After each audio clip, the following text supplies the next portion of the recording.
Cross-trail artifacts. In what's been called Europe's most ambitious engineering project, the London Cross Trail came with 35 miles of new rail tunnels that run as much as 131 feet underground, connecting the city centre with the outer suburbs and Heathrow Airport. While excavating the new tunnels, archaeologists found a fascinating array of historic and ancient artifacts. Included among the older discoveries were some 68,000-year-old bison bone fragments with teeth marks on them.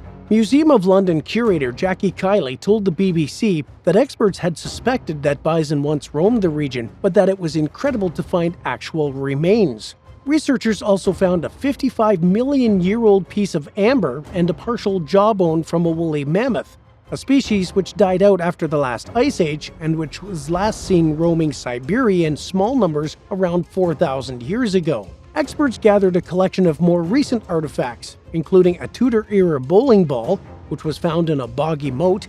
It dates back to a time when bowling was banned among the average classes and reserved exclusively for the elite. The team also uncovered a 19th century chamber pot, which was a common household item during a time when indoor plumbing did not yet exist. According to Kiley, 17th century human remains represent the Cross Trail project's most significant discovery. DNA testing of the bones confirmed the identity of the bacteria that caused London's first Great Plague back in 1348. World War II Terror Bunker. In 2023, archaeologists announced the discovery of a so-called terror bunker in China, where Japanese scientists conducted disturbing biological and chemical warfare experiments during World War II. Experts have long known about the underground chamber where prisoners were forcibly subjected to dehydration, frostbite, anthrax, and other horrifically and potentially deadly treatment, but its exact location was unconfirmed until recently. Located in northeastern China near the city of Anda, the U-shaped bunker measured 108 feet long and 67 feet wide. Infamously known as Unit 731, it contained a network of interconnected tunnels and rooms where inhumane tests were carried out. The space included laboratories, dissection rooms, and holding cells where human guinea pigs were imprisoned. The bunker was used by a notorious biological warfare unit of the Japanese Imperial Army called Unit 237. Between 1931 and the war's end in 1945, the group experimented on Chinese, Korean, Russian, and American prisoners and POWs.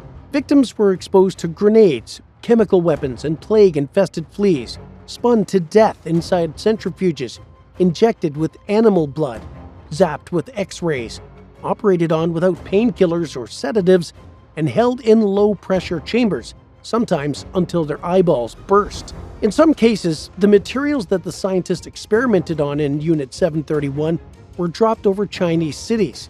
The plague-infested fleas caused illnesses that killed hundreds of thousands of civilians. As many as 12,000 people died as a result of the experiments that went on within the bunker. Ancient elephant sculpture. During the early 3rd century BC, the region encompassed by modern-day eastern India was predominantly Buddhist. It was during this time, around 2,300 years ago, that archaeologists believe a recently discovered elephant statue was carved. Found in April of 2023 in the state of Odisha, the 3-foot-tall sculpture resembles similar artifacts that have been uncovered throughout the region, but it's thought to be the oldest object of its kind ever found. In addition to the statue, archaeologists found various other ancient Buddhist relics, including temple fragments. Buddhism originated in what is now northern India during the 5th or 6th century BC. It eventually spread throughout most of the subcontinent, including into what is now Pakistan, with its influence peaking sometime during the 3rd or 2nd century BC. After that, the religion's prominence gradually decreased in the region. Buddhist practices and traditions became blended with Hinduism in some places and faded out in favor of Islam elsewhere. Today, only about 0.7% of the people who live on the Indian subcontinent are Buddhist, but the religion is widespread throughout other parts of Asia. The elephant statue is just one of several that serve as a reminder of Buddhism's roots and far-reaching influence. What's the craziest thing you've ever accidentally found? Let us know in the comments and hit subscribe while you're at it. Liquid gypsum burial. Around 1700 years ago, during the era of Roman Britain, An elite family died and were covered in a bizarre substance called liquid gypsum before they were laid to rest. Gypsum, a mineral and a key ingredient in cement and plaster, was rarely used in burials, but it wasn't unheard of. When it was used, it was poured over a deceased person's body after they were placed inside a lead or stone coffin, and it was a practice reserved for high-ranking members of society. The liquid gypsum hardened into a shell, and the coffin was buried underground like any other grave. Although the material offered some protection to the coffin's contents, it didn't preserve an individual's remains. The person's body eventually decomposed, resulting in an empty space in the shape of their remains, similar to the cavities left behind by Mount Vesuvius victims at Pompeii. Experts discovered the most recent liquid gypsum burial using a non-invasive 3D scan, which showed the outlines of 2 adults and an infant in intricate detail, capturing their burial shrouds, clothing, footwear, and accessories. Compared with other liquid gypsum imprints, the findings are unparalleled, according to researchers from the University of York who performed the scan. They believe the trio contained within the burial all died at the same time. Besides Great Britain, liquid gypsum burials have been found in North Africa and elsewhere throughout Europe, where the Roman Empire held power at various points in history. In Britain, most of these burials date back to the 3rd or 4th century. Around 50 liquid gypsum burials have been discovered in and around York, constituting the highest concentration ever found. Decapitated Dozens. In a small village near the modern-day British town of Fleet Marston, at a time when the Romans ruled the region, around 40 adults were executed and buried with their heads either between their legs or at their feet. Their decapitated remains were found among the burials of 425 former residents. The discovery of the skeletons was announced in early 2022, ahead of a new high-speed rail project called HS2. In addition to the human remains, archaeologists found over 1,200 coins along with pottery, cutlery, gaming dice, and lead weights. Researchers believe that the town that once inhabited the area was a trading center. According to Live Science, the burials were found in 2 separate clusters, suggesting that a new wave of residents came to the town at some point in time. While some graves contained cremated remains, the vast majority of deceased individuals were buried with their body mostly or entirely intact. Although decapitated burials are not unheard of in ancient Roman culture, especially in Roman Britain, they're uncommon. Researchers said that the number of burials of this kind at Fleet Marston is unusually high.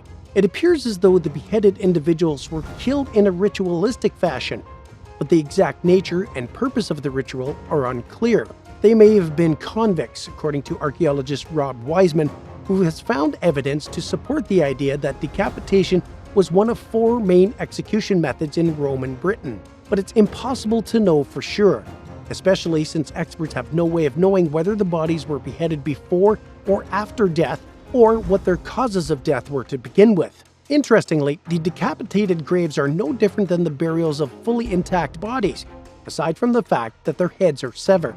They also contain typical grave goods, and there's no signs of the beheaded individuals being alienated from society or treated any differently than anyone else, except for the fact that they may have been executed. Whether this is evidence of the Romans treating criminals with dignity or of something else has yet to be determined. A cave frozen in time. In what experts have hailed as a once-in-a-lifetime discovery, a prehistoric cave sat frozen in time along an Israeli beach for 3,300 years, since the late Bronze Age. Discovered south of Tel Aviv in 2022, the site dates back to a time when the ancient Egyptian pharaoh Ramses II ruled over what is now Israel. During Ramses' reign, which lasted from 1729 BC to 1213 BC, the Egyptians controlled a vast swath of territory spanning modern-day Sudan to Syria.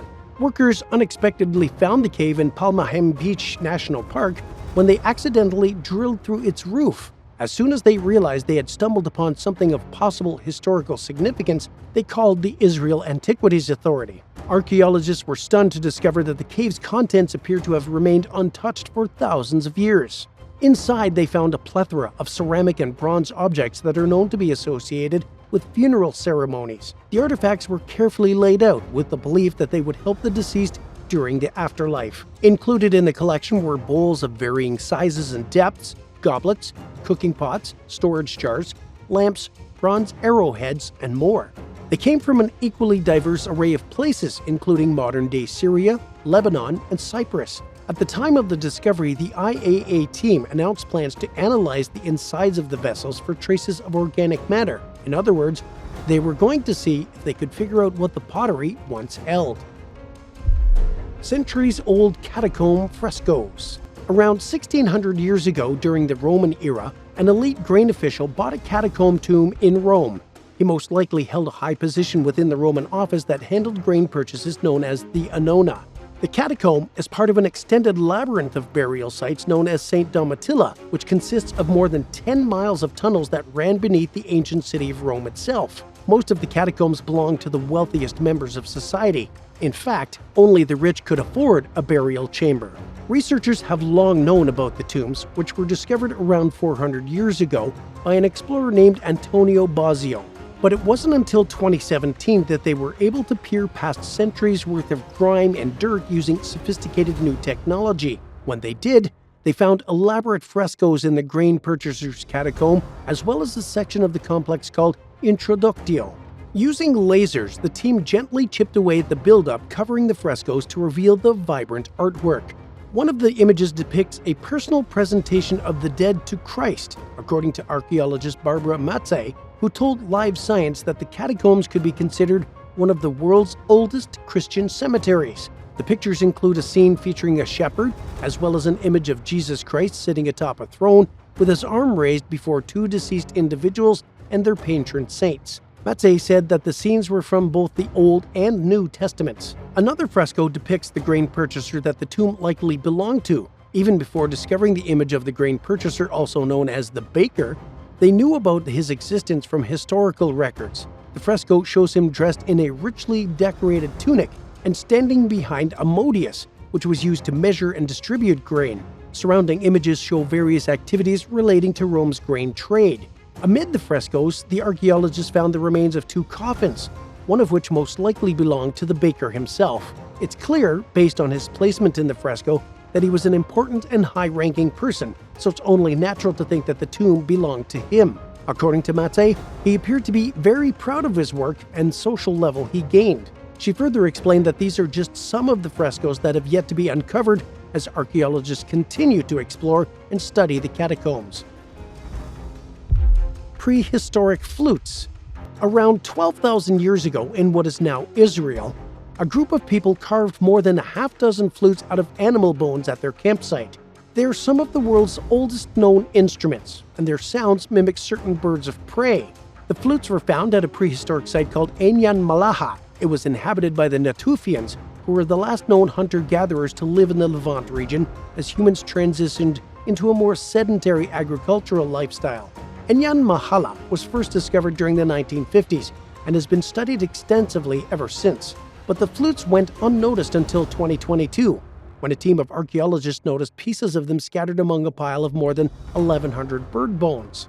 Researcher Lauren Davin, who led a study of the artifacts, told Live Science that the flutes are probably among the smallest prehistoric instruments ever found. They contain traces of ochre, suggesting that they were once painted red. There's also evidence that the instruments were attached to strings and worn. Only one of them was completely intact, and it measured barely 2.6 inches long. Its sounds resemble the calls of the Eurasian sparrowhawk and common kestrel, the latter of which is a member of the falcon family. According to Davin, the Natufians purposely crafted the flutes to sound like certain bird species. This shows that the culture not only had some knowledge of the instrument making and acoustics, but they were very skilled at these crafts. Davin said that the discovery of the flutes also indicates that the Natufians probably made other instruments out of materials that have long since degraded. For now, and possibly forever, the flutes remain the only known musical instruments from the prehistoric area of the Levant.